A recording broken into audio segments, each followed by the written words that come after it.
especially as a community, the Black community, one of the things that we have to realize is we have zero right to ignore the injustices and liberties that are taken away from other minority groups. And I would say especially the LGBTQ plus community, because the fights they're so similar. A lot of the Black community, they grew up in the Black church, and there's a lot of things that we're taught and we're subjected to, whereas the LGBTQ plus community is looked at, as I mentioned before, as an abomination. The entire LGBTQ plus community as a whole, we would not have the liberties and freedoms and all of the amazing things that we celebrate today if it wasn't for Black trans activists and also people of color such as Marsha P. Johnson and Sylvia Rivera.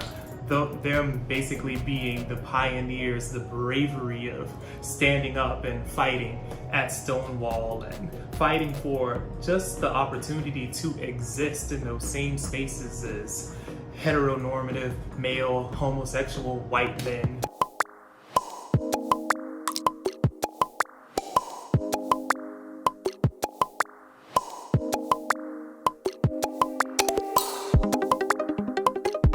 I am the oldest male from my great-grandmother down that has not been put in jail, that's not dead, that actually has and pursued a college education.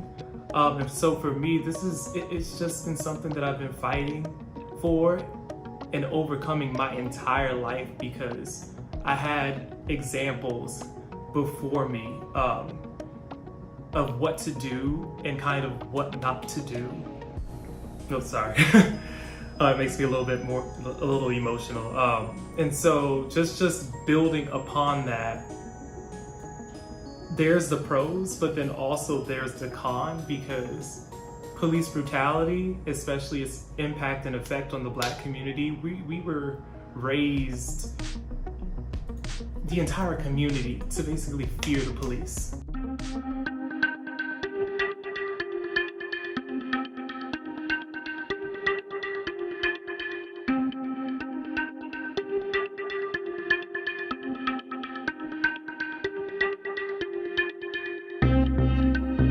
Just psychological stuff that the Black community is dealing with, especially when it comes to the Black Lives Matter movement, because a lot of them, they have their beliefs, but at the same time, when you say Black Lives Matter, you have to include all Black lives. And that's definitely something that's a huge struggle within the Black community, for sure.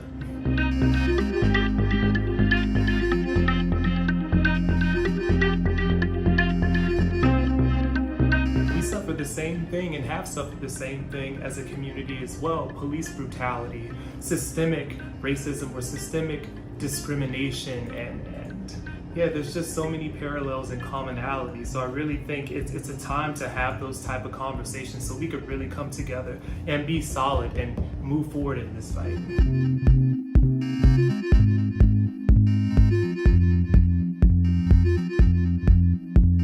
I try to recognize it in everything that I do. So I want to encourage people to definitely celebrate at every chance that they can, to have those conversations, especially all year round, outside of the month of June, because if we want change to happen, this is something that requires consistent work.